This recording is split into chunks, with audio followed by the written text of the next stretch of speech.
the Anhydrous. Anhydrous. Sounds like a thing from Captain America. Hydros. Anhydrous. Today was a crazy day. We're here on the west side of North Dakota. They wanted cameras in their air drill so they could see the seed and the fertilizer, because the sensors in the tanks are not totally accurate. If you're looking for that type of an install, then keep on watching. First off, we put in a 9-inch Dakota Micro monitor, which is recording, and that way we can see all kinds of stuff out the back. And this is a huge train. This is the longest setup I've ever had. They wanted to see out there for safety, and then they also wanted to see in this camera for a hitch when they're hooking up the tractor to any type of implement in the back, so it's not a two-person job or it takes a while. On the back side of this thing, there's a suction cup mount, and what we did is we took the wires, they're 20-foot cables, run them out of the back of the cab, and then bunch them all together. Now in the back, you're gonna have four cables here, but what you can do is you can hook up a backup camera, and in this case we put the AgCam right here so it can see down below and see the hitch. So anytime you need to back up or hook up an implement, you're good to go. You don't need anyone else's help. Now, the remaining 3 60-foot extension cables coming off of those 20s, we loomed them, we zip tied them. Some zip ties come in the kit, but you're gonna want to probably add a few more. We did a nice clean job. Now this rig is pretty long, and that's why we included 60-foot extension cables.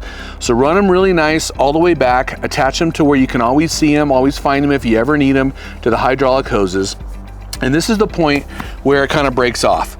So the 60-foot cable ends right about here. Now, 2 of these cables, we're gonna add a 20-foot, and they're gonna go up to the tanks. I'll show you that in a second, how we install them.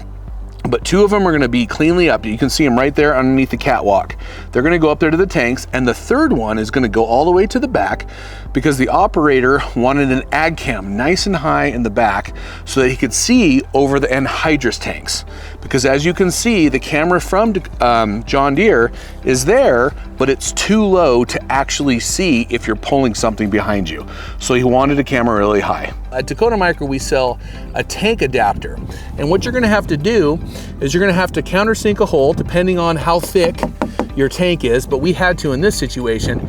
So you're gonna do a 5/8 hole and a 7/8 hole so that the 7/8, this will fit down in there, and then it has enough thread pitch on the back side, and it comes with a nut, so that you can screw that in there.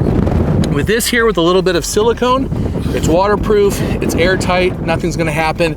And with these beautiful connections with Switchcraft with a little dielectric grease, they're not gonna come undone.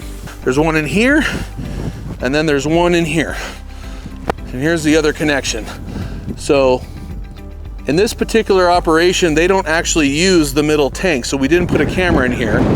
And we wanted to make sure that we use AgCams because they can handle the corrosive materials that the fertilizer can dish out. Don't forget your dielectric grease. You want to put this on all of your connections. Well done, my man. Okay, that was pretty good. Watch, none of this was recording. No, it was, yeah.